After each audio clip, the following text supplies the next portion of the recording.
Is there a generational gap today when it comes to the issue of not just race, but the issue of perspective on this? It's certainly a different day and age. There are no Jim Crow laws. The country's got a black president, black attorney general, but nobody's going to say really that there still isn't a problem of race and equity. So let's get into it. And Professor, I'll start with you in that how much, to your way, nobody's going to debate, and I heard the president speak to this, there's been huge progress that's been made. And the idea of a black president, many people, I'm sure if Dominic I talked 10 years ago, he said, no way, no chance, no how in my lifetime. But how much is there a complacency that comes attached to the fact that, you know, we all can sit at the same table now, when we couldn't have a generation ago, and we can see figures of power, whether they're leading police departments or the presidents of the United States or the attorney general or whatever else.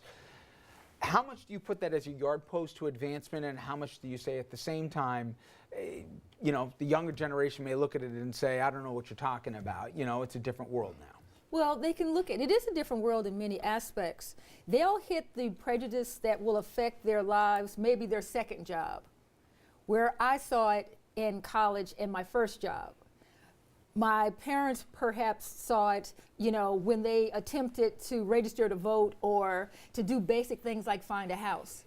So generationally, you push that line where prejudice becomes institutionalized and then affects our personal life to the point where it's a wake-up call and you say, I can't believe this is happening to me. And it gets a little further away with each generation. So I have young people, and I teach at a college, and I have young people who are sitting next to the most diverse classmates they could possibly imagine at John Jay College. And so they can't understand when I teach race and the law about these different things. And I give them examples of a minister in Mississippi who refused to marry an interracial couple.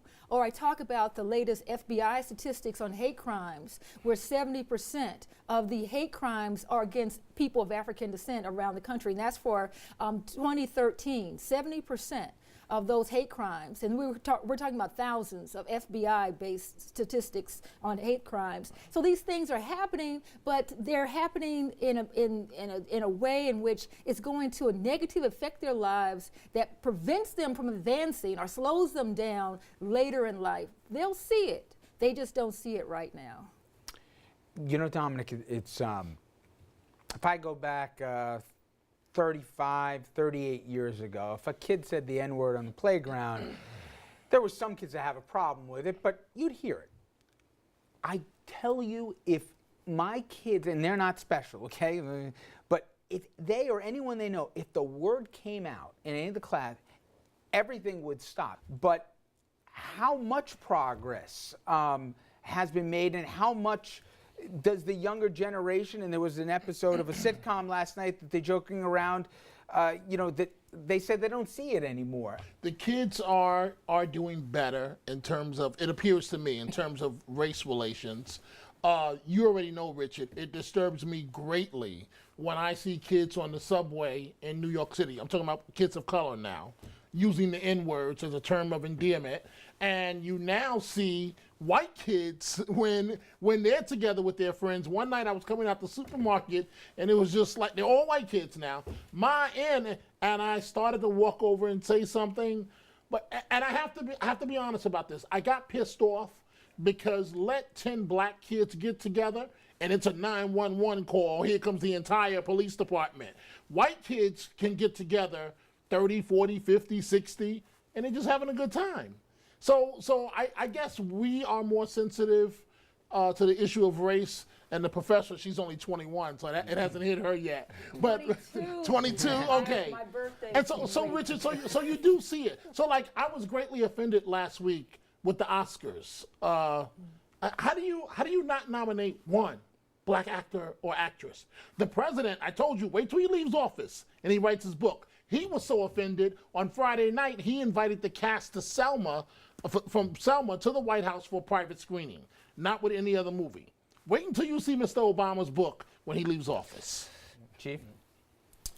You know, that's the word that I just do not like to hear, and I got into a very healthy debate. I'll use that for TV purposes because there's a lot more with a friend of mine. And He's a friend and very educated, very knowledgeable on issues, and he does not have a problem with the use of that particular word. He's even said that his two sons have used that word in front of him, and it's okay because to the generation now, it doesn't mean the same thing. So it doesn't, when they say that particular word, it means something completely different. So we're talking apples and oranges.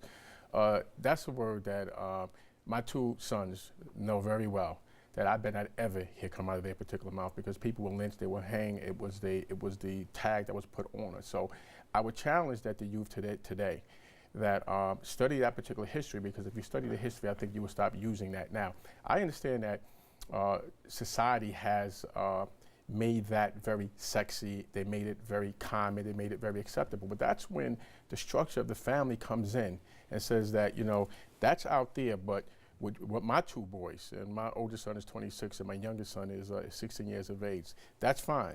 They can put that out on the media. Your friends can say it. But if there's another education that's coming from with homes, for you to understand that that's not accurate and it's not right, because people sacrifice for you to be able to just have your basic human rights. You cannot use that. And it was the thing that I had when I was a police officer, and when I was all throughout the ranks, that anytime I heard it, I would stop and I would challenge that particular individual. And oftentimes you just hope that the 10-second or 30-second lecture that you gave, a conversation to have, that at some point it would take root in some of them. When we come back from the break, Dominic mentioned the film Selma. We'll play a clip from that, but also ask the table what Martin Luther King Day means to them, and also how far we are here from still achieving Dr. King's dream as well. Stay with us.